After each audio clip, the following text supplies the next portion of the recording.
Bharatiya Janata party लगातार ये कह सकती है कि अमेरिका हमारे आंतरिक मामलों में दखल दे रहा है, जर्मनी हमारे आंतरिक मामलों में दखल दे रहा है।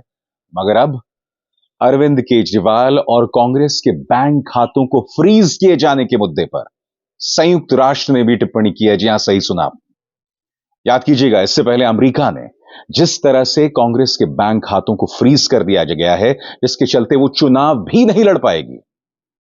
और अब कांग्रेस ने एक बड़ी प्रेस कॉन्फ्रेंस की है दोस्तों, क्योंकि मैं आपको बतलाना चाहूंगा कि अब आयकर विभाग ने कांग्रेस के सामने 1800 करोड़ रुपए की डिमांड रख दी है।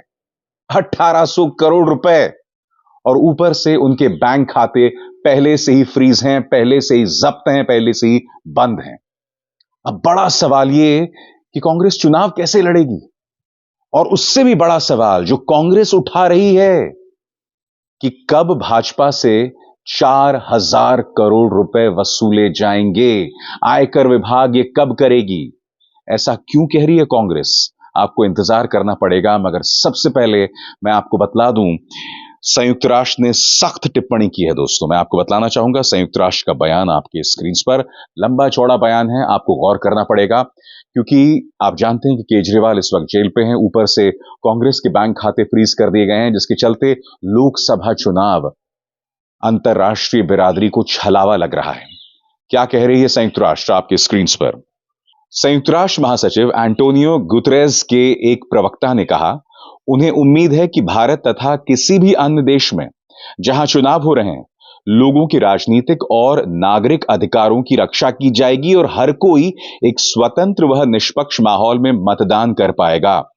संयुक्त राष्ट्र महासचिव के प्रवक्ता स्टीफन ड्यूजरेक ने दिल्ली के मुख्यमंत्री अरविंद केजरीवाल की गिरफ्तारी और विपक्षी दल कांग्रेस के बैंक खातों से लेन देन पर रोक के मद्देनजर भारत में आगामी राष्ट्रीय चुनाव से पहले राजनीतिक स्थिति पर एक सवाल के जवाब में बृहस्पतिवार को यह टिप्पणी की। वो आगे क्या कहते हैं, गौर कीजिएगा दोस्तों। हमें बहुत ज्यादा उम्मीद है कि भारत तथा किसी अन्य देश में जहां चुनाव होने जा रहे हैं, वहां हर किसी के अधिकारों की रक्षा की जाएगी, जिनमें राजनीतिक और नागरिक अधिकार शामिल हैं, तथा हर कोई स्वतंत्र व निष्पक्ष माहौल में मतदान कर पाएगा। यह अपने आप में बहुत शर्मनाक है दोस्तों। मैं जानता हूं भाजपा सरकार इसे आंतरिक मामलों में दखल दे रहा है, मगर मैं आपसे सवाल पूछना चाहता हूं, आजाद भारत के इतिहास में किसी अंतर्राष्ट्रीय समुदाय ने या किसी और देश में यह बयान कब दिया है कि भारत के लोग स्वतंत्र और निष्पक्ष माहौल में चुनाव कर पाएंगे, मतदान कर पाएंगे। इस तरह की टिप्पणियां तो आप उन देशों के लिए करते हैं जहां लोकतंत्र खत्म हो जाता है। क्या भाजपा सरकार की अब भी आंखें नहीं खुलेंगी। मैं आपको बतला दूं दोस्तों, एक तरफ अरविंद केजरीवाल जेल में हैं, रिमांड पर हैं कम से कम 1 अप्रैल तक। दूसरी तरफ व्हाट्सएप के जरिए आम आदमी पार्टी उनके समर्थन में अभियान कर रही है। कांग्रेस ने अपने बैंक खातों को फ्रीज किए जाने पर क्या कहा है, और इनकम टैक्स विभाग ने उन्हें एक नया नोटिस दिया है दोस्तों, उसकी चर्चा कुछ देर बाद। मगर सबसे पहले आपकी स्क्रीन पर एक बार फिर सुनीता केजरीवाल जो हैं वो सामने आई हैं, और वो क्या बोल रही हैं। अरविंद केजरीवाल को अपना मैसेज भेजें, पत्नी सुनीता ने शुरू किया नया व्हाट्सएप अभियान। खबर क्या कहती है आपके स्क्रीन पर। आम आदमी पार्टी ने अरविंद केजरीवाल को आशीर्वाद नाम का एक अभियान शुरू किया है और लोगों से आशीर्वाद और प्रार्थनाओं के माध्यम से दिल्ली के मुख्यमंत्री का समर्थन करने को कहा है। दिल्ली के मुख्यमंत्री अरविंद केजरीवाल की पत्नी सुनीता ने आज प्रेस कॉन्फ्रेंस करके एक व्हाट्सएप नंबर जारी किया। उन्होंने कहा कि उनके पति ने देश में सबसे भ्रष्ट और तानाशाही ताकतों को चुनौती दी है। आप अपना आशीर्वाद और प्रार्थना उन्हें व्हाट्सएप नंबर 8297324624 पर भेज सकते हैं। सुनिए सुनीता केजरीवाल क्या कह रही हैं। कल कोर्ट में अरविंद जी ने अपना पक्ष रखा, आप सबने सुना तो होगा। अगर नहीं सुना है तो एक बार प्लीज उसको जरूर सुनिए। जो कुछ कोर्ट के सामने उन्होंने बोला उसके लिए बहुत हिम्मत चाहिए। सच्चे देशभक्त हैं वे। बिल्कुल ऐसे ही हमारे स्वतंत्रता सेनानी अंग्रेजों की तानाशाही से लड़ते थे। पिछले 30 साल से मैं उनके साथ हूं। देशभक्ति उनके रोम रोम में बसी है। अरविंद जी ने देश की सबसे ताकतवर भ्रष्टाचारी और तानाशाही ताकतों को ललकारा है। आपने अरविंद जी को अपना भाई, अपना बेटा कहा है। क्या इस लड़ाई में आप अपने भाई, अपने बेटे का साथ नहीं देंगे? मुझे पूरा विश्वास है कि हम सब साथ मिलकर यह लड़ाई लड़ेंगे। मैं आपको एक व्हाट्सएप नंबर दे रही हूं।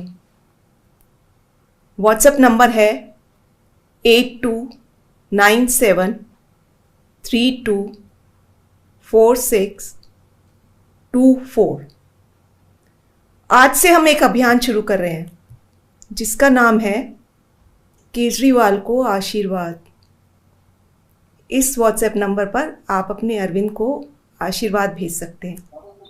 तो एक तरफ दोस्तों आप देख सकते हैं कि किस तरह से आम आदमी पार्टी अरविंद केजरीवाल की गिरफ्तारी के बाद कहीं सड़क पर उतर रही है, कहीं इस तरह का व्हाट्सएप अभियान कर रही है। और खुद आपको याद होगा दोस्तों, कल अरविंद केजरीवाल सामने आए थे, उनका ऑडियो जो है, उनका वीडियो सामने आया था। राउज एवेन्यू अदालत में उन्होंने बखिया उधेड़ दी थी प्रवर्तन निदेशालय की। उसकी एक छोटी सी झलक मैं आपको सुनाना चाहूंगा, सुनिए और फिर मैं उसके बाद चर्चा करूंगा। दोस्तों, मेरा नाम सीधे सीधे 4 स्टेटमेंट्स में आता है, वो मैं आपके सामने रखने की इजाजत चाह रहा हूँ। तो मेरा चार्ज क्या आता है? पहला, सी अरविंद मनीष सिसोदिया जी के सेक्रेटरी थे। उन्होंने ये कहा है, स्टेटमेंट दिया है कि एक दिन मेरे घर में मेरी मौजूदगी में मनीष सिसोदिया जी ने उनको कुछ एक्साइज के डॉक्यूमेंट्स हैंड ओवर किए। That's it madam. उन्होंने ये नहीं कहा कि मेरी मौजूदगी में कोई पैसे दिए, कोई ऐसा कोई आरोप नहीं है। मेरी मौजूदगी में सी अरविंद को मनीष सिसोदिया जी ने एक्साइज के कुछ डॉक्यूमेंट्स। मैडम, मेरे घर पे ढेरों एमएलए आते हैं, ढेरों मंत्री आते हैं, ढेरों डिग्निटरीज आते हैं, अपने अपने सेक्रेटरी लेते हैं, वो आपस में खुसर भी करते रहते हैं, आपस में डॉक्यूमेंट्स के एक्सचेंज। मुझे क्या पता कि कौन किसको क्या दे। Is this a sufficient reason to arrest the second chief minister? क्या ये स्टेटमेंट एक सेकंड चीफ मिनिस्टर को अरेस्ट करने के लिए पर्याप्त है? लेकिन असली शराब घोटाला क्या है? असली शराब घोटाला शुरू होता है ईडी की जांच के बाद। जब ईडी की जांच शुरू हो जाती है, ईडी की जांच के 2 मकसद हैं। एक स्मोक स्क्रीन क्रिएट करना पूरे देश के सामने, आम आदमी पार्टी ने चोरी की है, आम आदमी पार्टी भ्रष्टाचारी है, आम आदमी पार्टी ने शराब घोटाला किया, और उसके पीछे एक्सटॉर्शन रैकेट करना जिसके जरिए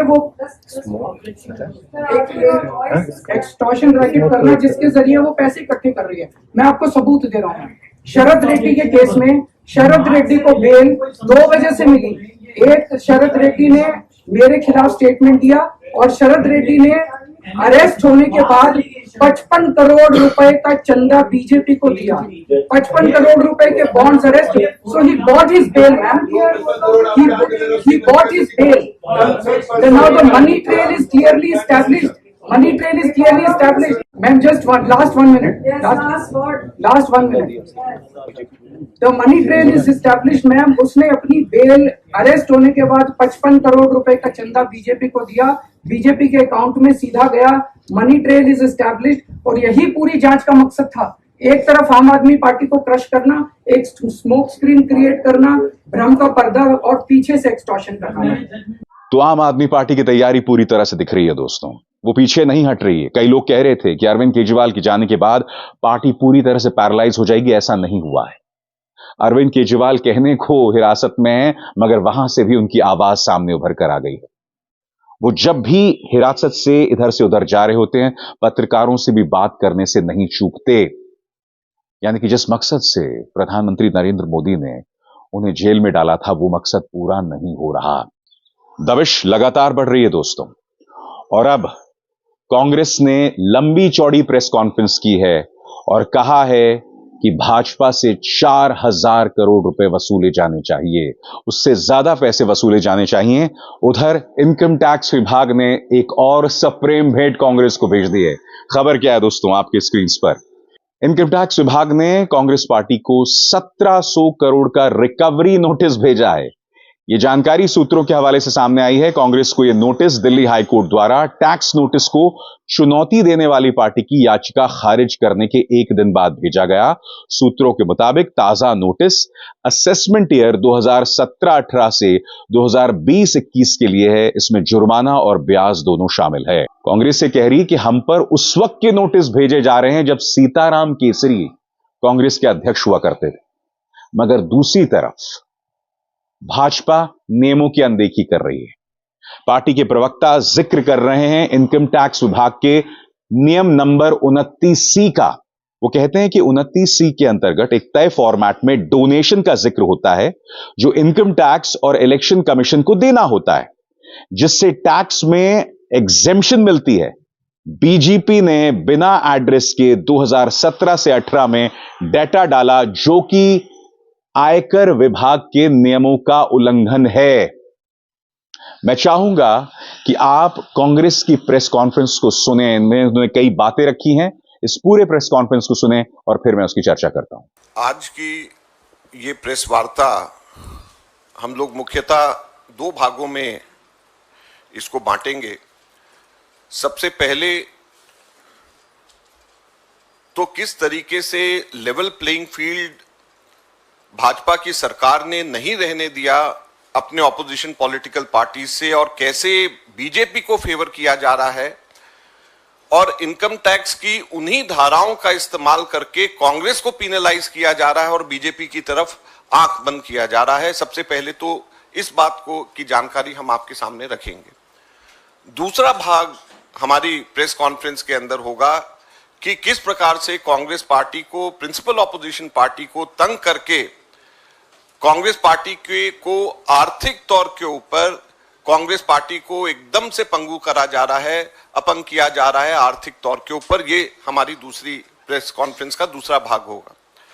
सबसे पहले साथियों मैं आपको बताना चाहूंगा, ये मेरे हाथ में रिप्रेजेंटेशन ऑफ पीपल्स एक्ट है और रिप्रेजेंटेशन ऑफ पीपल्स एक्ट में सेक्शन 29C ये हर पॉलिटिकल पार्टी के ट्रेजरर को बताता है कि हर पॉलिटिकल पार्टी को किस फॉर्मेट के अंदर जो डोनेशंस उसको आई हैं वो डोनेशंस को इलेक्शन कमीशन को और इनकम टैक्स को देना होता है, सेक्शन 29C।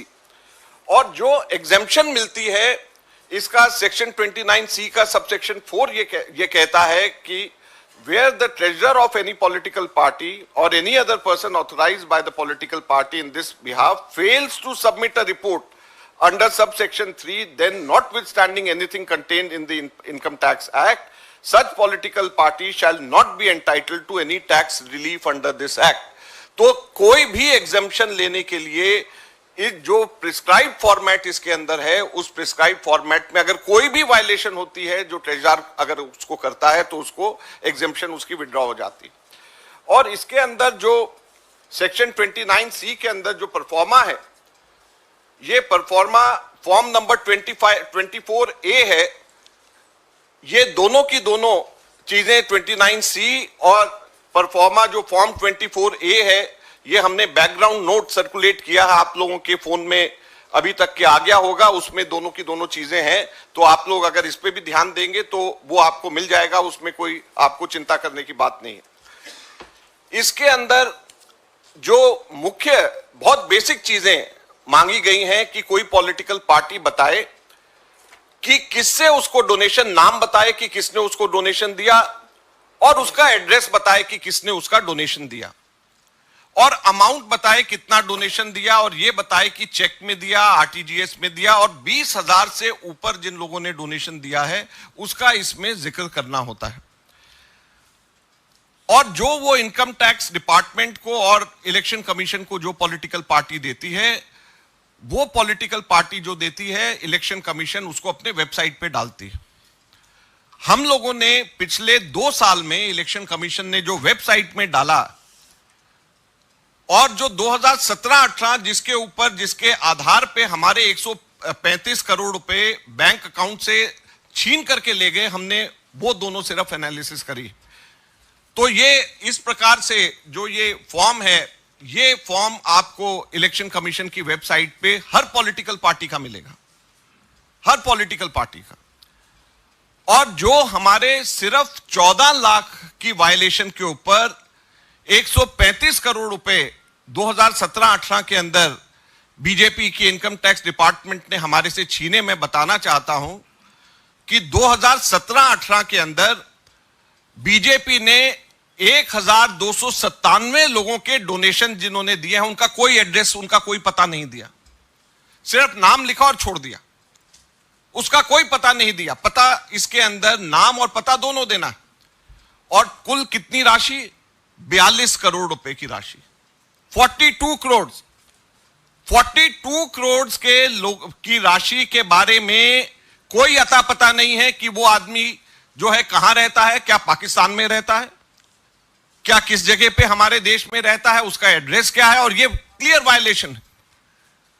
इनकम टैक्स ने ये 42 करोड़ की वायलेशन पे तो आंख पे पट्टी लगा ली, और मात्र 14 लाख रुपए के हमारे केवल 23 लोगों ने, जो भी हमारे मेंबर ऑफ पार्लियामेंट थे, हमारे एमएलए थे, केवल 23 लोगों ने जो पैसे हमारे कैश में डिपॉजिट कराए, बाद में हमने उनके नाम सब, पैन नंबर सब उनका बताया, उसके बेसिस के ऊपर हमारे 135 करोड़ छीन करके ले गए। लेकिन जो 42 करोड़ रुपए, 42 करोड़ रुपीस जो बीजेपी ने, जिसका पता भी नहीं बताया, उनके बारे में एकदम चुप बैठे हुए, कुछ भी नहीं किया।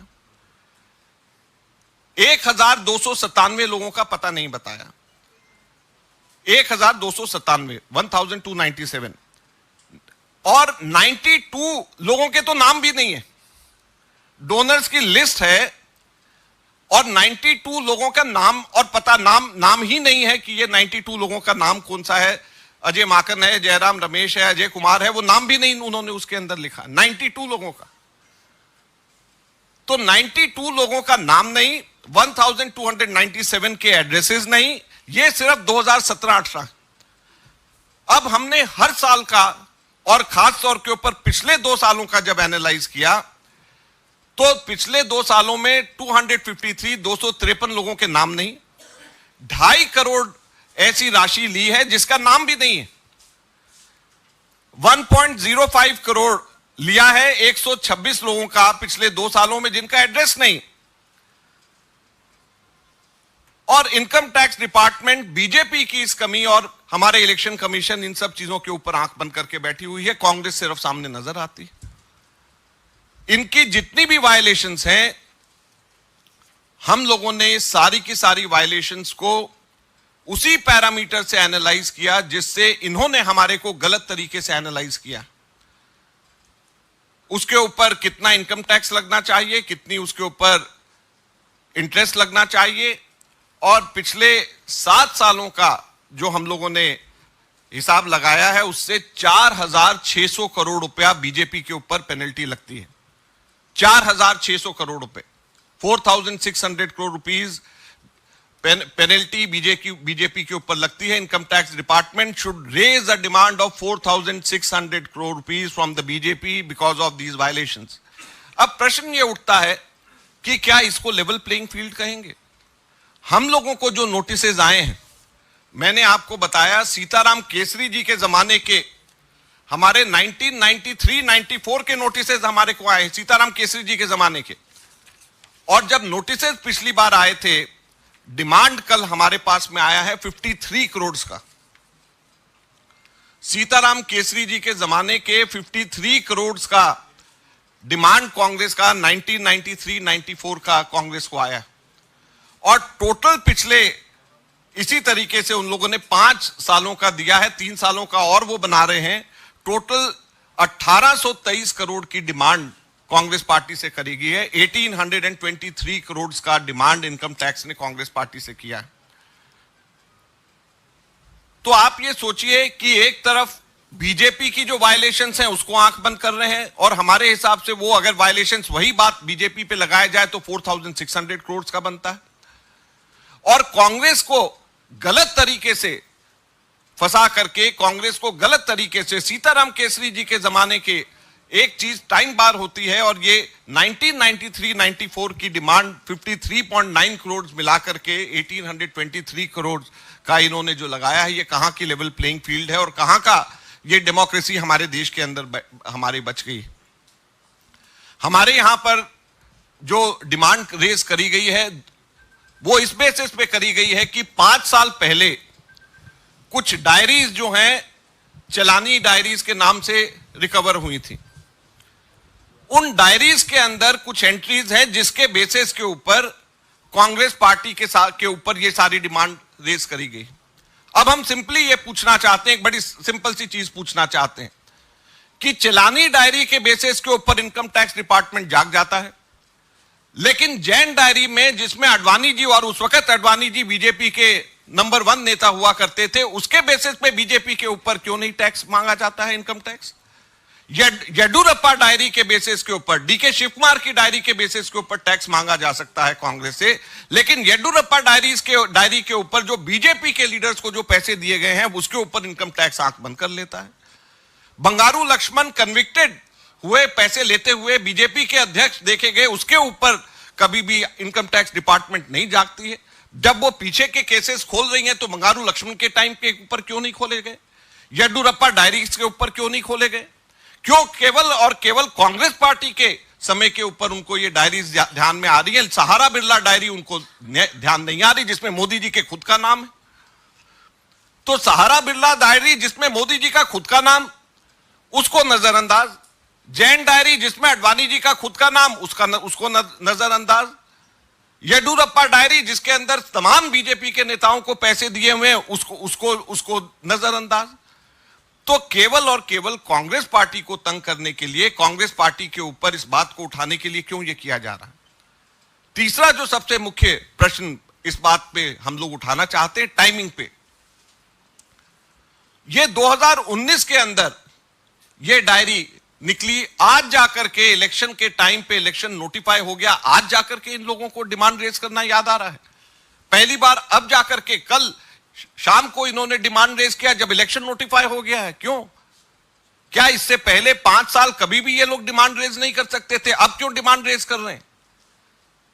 तो ये सारी की सारी बातें बड़ी स्पष्ट ये बताती हैं कि कैसे इनकम टैक्स आंख बंद करके एक तरफा बीजेपी की कमियां उनको नजर नहीं आ रही, उनके 4600 की पेनल्टी उनकी नजर नहीं आ रही जो एकदम साफ स्पष्ट नजर आता है, उनके 42 करोड़ की वायलेशन नजर नहीं आ रही, हमारी 14 लाख की वायलेशन के ऊपर 135 करोड़ रुपया हमारे से ले लिया, हमारे 23 लोगों ने, हमारे जो है एमपीज और एमएलएज ने जमा कराए, कैश जमा कराए, उसके ऊपर हमारे 135 करोड़ रुपए लगा दिए, उनके 1290 से भी ज्यादा लोगों ने, उनके पता नहीं, उनका नाम नहीं, उसके ऊपर उनको कोई कहीं पे भी नजर नहीं आता।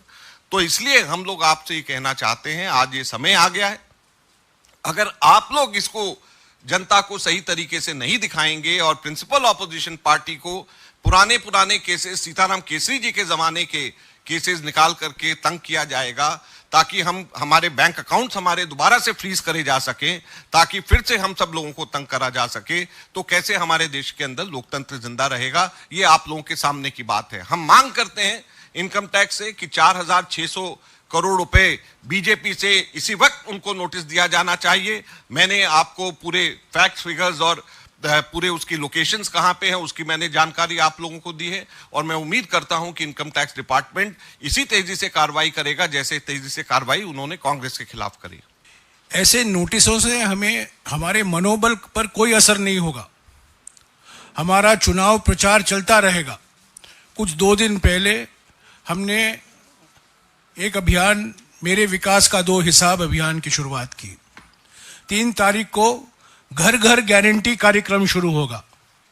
तो इस पर कोई शक नहीं होना चाहिए कि ऐसे नोटिसों से जो अभी हम गुजर रहे हैं, जो नोटिस आफ्टर नोटिस आ रहा है, सीताराम केसरी जी के ज़माने के नोटिस आए हैं, उसके पहले उमाशंकर दीक्षित के ज़माने के नोटिस आएंगे, और हम इंतज़ार कर रहे हैं जमनालाल बजाज जो कोषाध्यक्ष जी थे जब महात्मा गांधी नेतृत्व करते थे, जमनालाल बजाज के समय के भी नोटिस हमें आएंगे, हम उसका इंतजार कर रहे हैं।